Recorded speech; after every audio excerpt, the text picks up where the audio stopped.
নমস্কার বন্ধুরা, আপনারা দেখছেন সিনে ইনসাইড।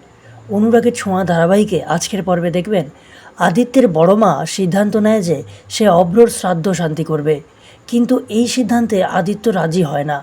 আদিত্য তার বড় মাকে বোঝাতে গেলে আদিত্যর বড় মা আদিত্যকে অনেক কথা শুনিয়ে দেয়।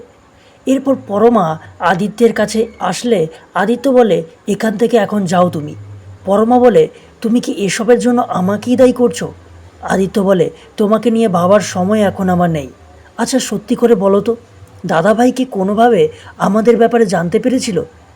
আর আমি পরে যদি এটা জানতে পারি যে এর জন্য তুমি দায়ী, তাহলে কিন্তু আমি তোমাকে কখনো ক্ষমা করব না। এই বলে সেখান থেকে চলে যায়। এদিকে সুদীপা যখন অভ্রকে হসপিটালে ভর্তি করে, তখন ডাক্তার বলে ব্লাড লাগবে। সুদীপা বলে, আমি ব্লাড দেব।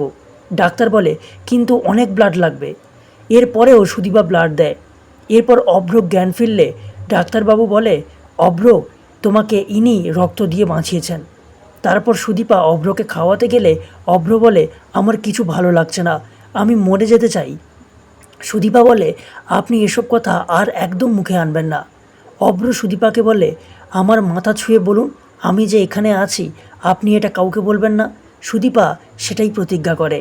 সুদীপা বাড়ি ফিরে এসে যখন দেখতে পায় অভ্রর ছবিতে মালা ঝুলছে এবং তার শ্রাদ্ধশান্তি চলছে, তা দেখে সে চমকে যায় এবং সুদীপাকে আদিত্যের মা অপমান করে আর বলে, তুমি অপয়া, তুমি আসার পর থেকেই আমার ছেলেটা চলে গেল। তাহলে কি হতে চলেছে বন্ধুরা, জানতে দেখুন অনুরাগের ছোঁয়া। ভালো লাগলে আমার চ্যানেলটিকে সাবস্ক্রাইব করে পাশে থাকবেন। ধন্যবাদ।